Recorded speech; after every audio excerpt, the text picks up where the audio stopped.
कहानी है विशैलगढ़ की महारानी विशेश्वरी की। विशेश्वरी सृष्टि की सबसे शक्तिशाली नागिन बनना चाहती थी। पूरी सृष्टि में ऐसा कोई ना हो जो उसका मुकाबला कर सके, लेकिन इतिहास साक्षी है, जब जब किसी ने सर्वशक्तिमान बनने की कोशिश की है, ईश्वर ने उससे बड़ी शक्ति को जन्म दिया है। विशेश्वरी के साथ भी यही हुआ। विशेश्वरी अपने लक्ष्य की ओर बढ़ रही थी कि एक खबर आई, इंसानी बस्ती में रहने वाले एक दंपति के घर एक बच्ची जन्म लेने वाली है। वो भी ऐसे दिव्य नक्षत्र में जो हजारों सालों में एक ही बार आता है। इस नक्षत्र के प्रभाव से वो बच्ची सृष्टि की सबसे शक्तिशाली, सबसे भाग्यशाली बच्ची बनेगी, जिसकी सबसे बड़ी ताकत होगी उसकी अच्छाई। एक इंसानी बच्ची नागों से ज्यादा शक्तिशाली होने वाली है। ये बात विशेश्वरी को राज नहीं आई। उसने विधाता की इस रचना को बदलने के लिए एक योजना बनाई। जैसा कि ईश्वर का विधान था, दिव्या नक्षत्र में उस बच्ची का जन्म हुआ और अगले ही अमावस की रात महारानी विशेश्वरी उस बच्ची का अपहरण करने पहुंची।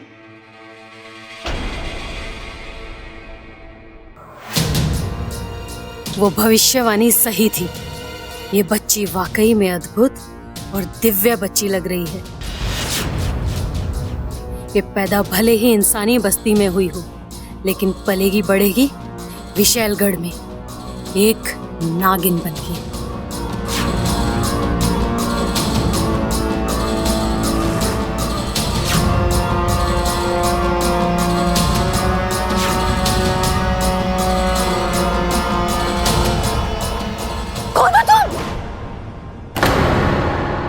क्या कर रही हो? ये हमारी बच्ची को चुरा रही थी। क्या मेरी बड़ी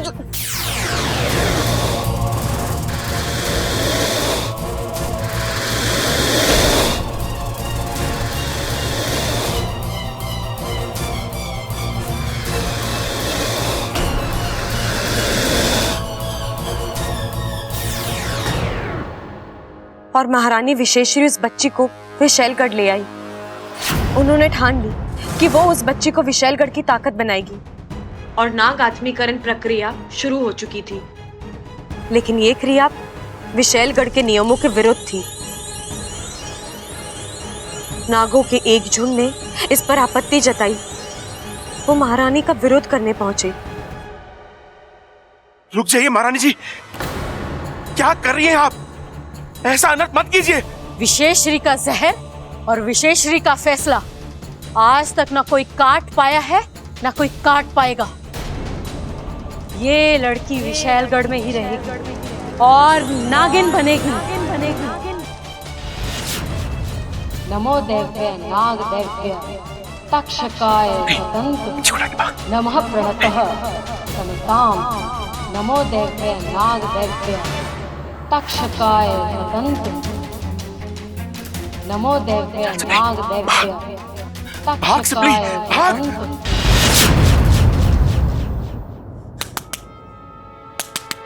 कोई है? महारानी। अरे देख क्या रहे हो खड़े खड़े? अरे वो बच्ची को लेके भागे हैं, खत्म कर दो उनको।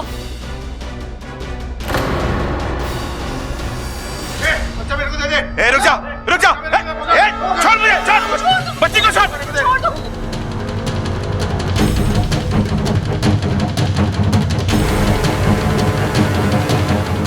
बच्ची को छोड़। छोड़ो इनको। छोड़ो बच्ची को।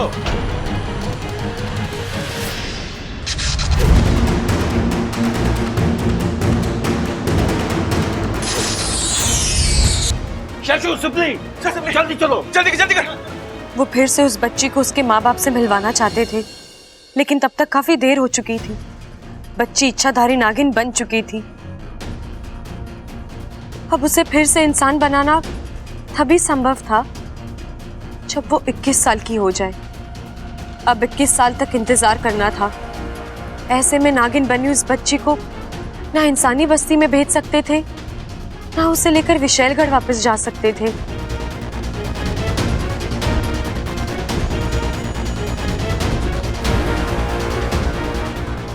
आखिर उन नागों ने अपनी एक नई दुनिया बसाई, नागिस्तान।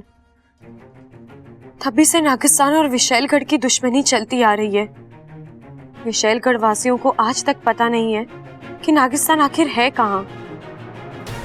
वो बच्ची आज भी नागिस्तान में नागिस्तान के नागों के साथ पल बढ़ रही है, और उस अभागी लड़की का नाम है इच्छा।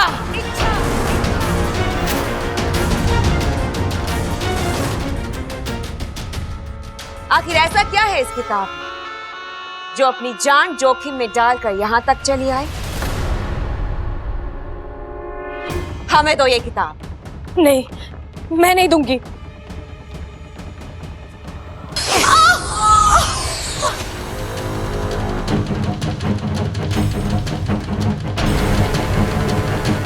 जल्दी से पढ़ो विचप्रीत, ऐसा है क्या इस किताब में?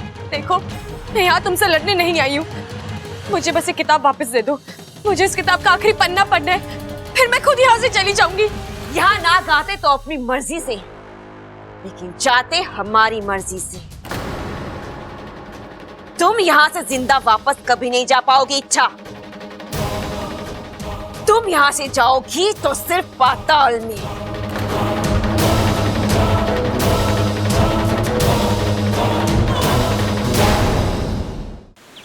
मुखिया जी, मैं और सिपली हमारे 2 सैनिकों के साथ विशैलगढ़ जा रहे हैं। आपकी अनुमति चाहिए।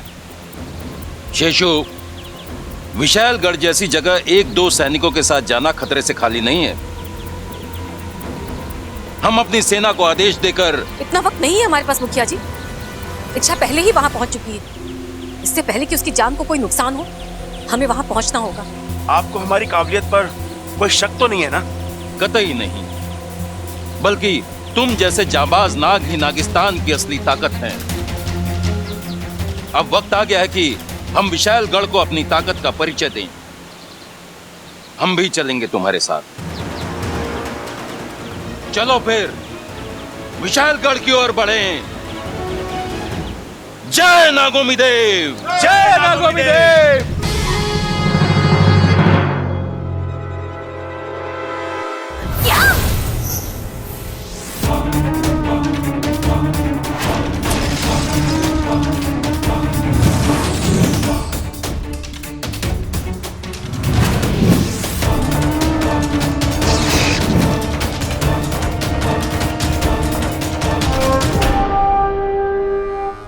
लगता है नागिस्तान वाले घुस आए।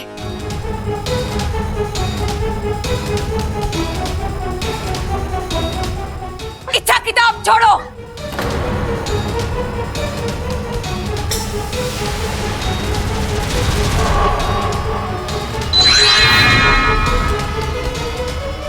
इच्छा, या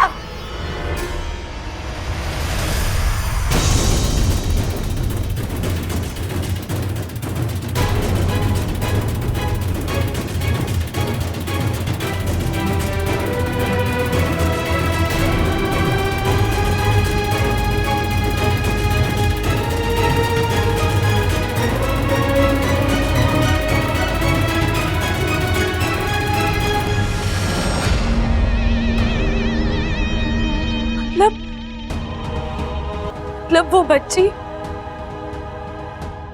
वो मैं ही हूँ। सही पहचाना तूने इच्छा।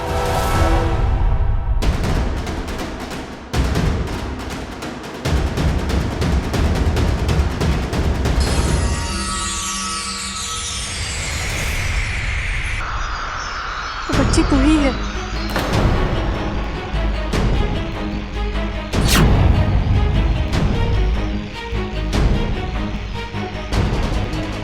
महारानी विशेश्वरी ने खुद इस राज को इस किताब में बंद कर रखा था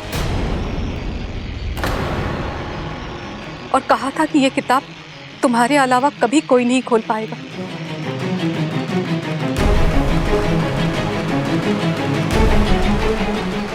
हम सबने सोचा कि ये राज इस किताब में दबकर खत्म हो जाएगा, पर आज आपने मुझे इस बारे में कभी कुछ नहीं बताया। मैंने इस किताब में पढ़ा है इच्छा ही वो बच्ची है जिसकी वजह से विशैलगढ़ के 2 हिस्से हुए थे। इसी की वजह से नागिस्तान बना था और इसी की वजह से विशैलगढ़ की दहशत कम हो गई थी।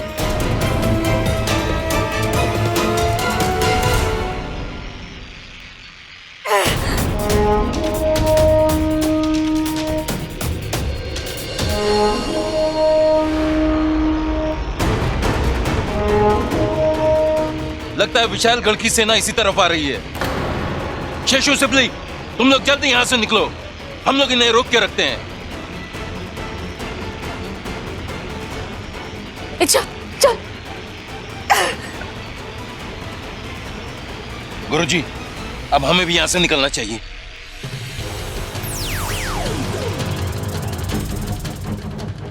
महारानी, अब ठीक तो है ना? अब आ रहे हो तुम लोग?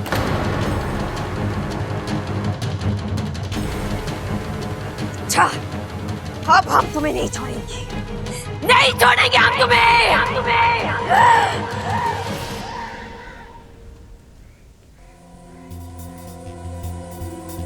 छोड़िए मेरा हाथ माँ।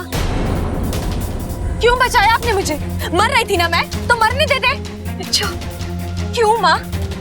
आपको वाकई में मेरी चिंता है? नहीं, नाटक कर रही हैं आप। क्योंकि अगर आपको मेरी चिंता होती तो आप मुझसे इतना बड़ा राज कभी नहीं छुपाती। ऐसा क्यों किया आपने माँ? क्यों मुझे नहीं बताया कि मुझे जन्म देने वाले आप नहीं कोई और है, जो इंसानी बस्ती में जिंदा है, जो अपनी बच्ची के लिए तड़प रहे हैं। इच्छा, तूने वो किताब पूरी पढ़ ली है ना? हाँ। और फिर भी तू हमसे ये सवाल कर रही है?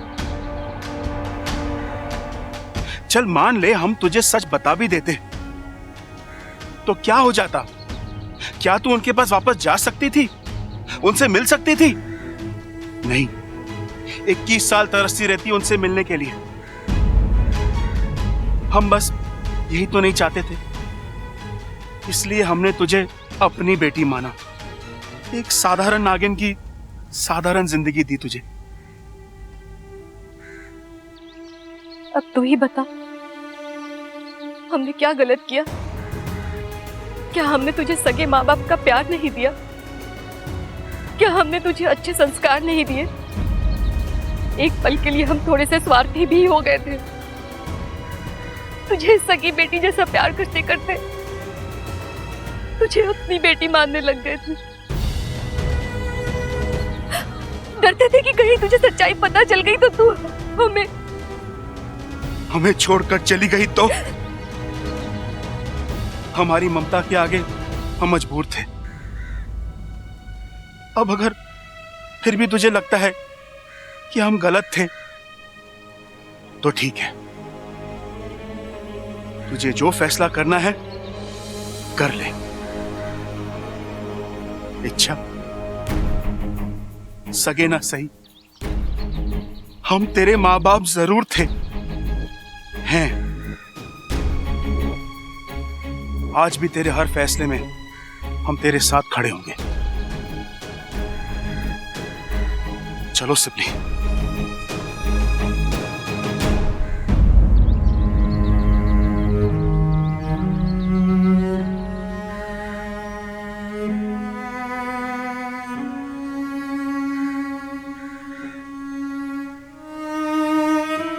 रुक जाइए।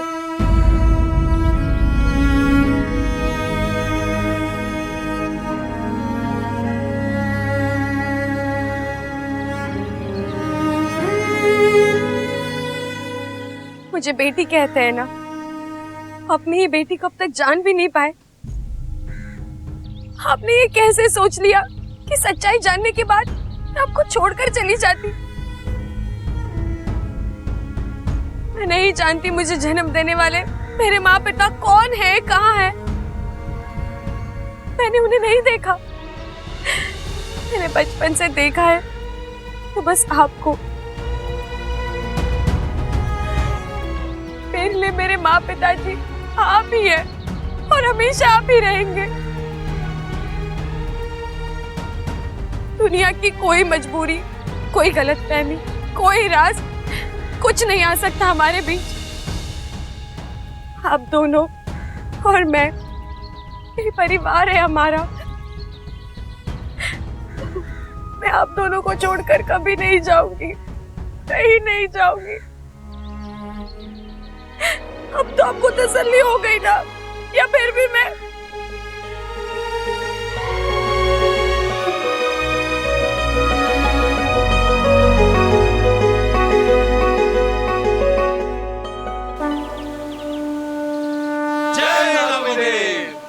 आज का दिन नागिस्तान के लिए किसी त्योहार से कम नहीं है।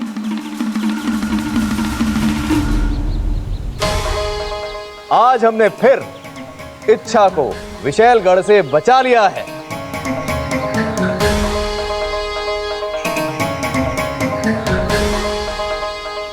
एक बात का हमें ख्याल रखना है, विशालगढ़ इस हार को कभी नहीं भूलेगा।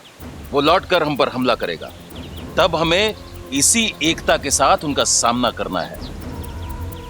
करेंगे मुखिया जी, जरूर करेंगे। गुरुजी, मैंने अपनी जिंदगी में कभी भगवान को नहीं देखा, लेकिन आज एक बात मैं दावे के साथ कह सकती हूँ, वो आप सबसे अलग नहीं होंगे। मेरे लिए इतना कुछ किया है आप लोगों ने, इतने सारे एहसान। एहसान नहीं सपोली, फर्ज या जिम्मेदारी कह लो, जो कि अब पूरी हो चुकी है। अब तुम पूरे 21 साल की हो गई हो। आज से 21 साल पहले तुम्हें जबरदस्ती इंसान से इच्छाधारी नागिन बना दिया गया था। तुमसे इंसानों की तरह जीने के अधिकार छीन लिए गए थे। आज वो अधिकार मैं तुम्हें वापस कर सकता हूं।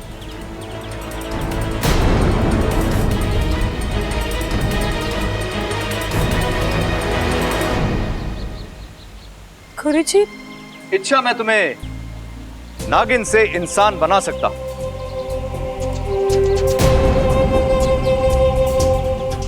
बस एक छोटी सी विधि और तुम 100% इंसान बन जाओगी।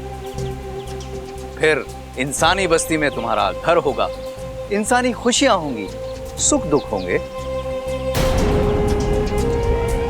तुम एक खुशहाल जिंदगी जी सकती हो, अपने प्यार के साथ, अपने बबल के साथ।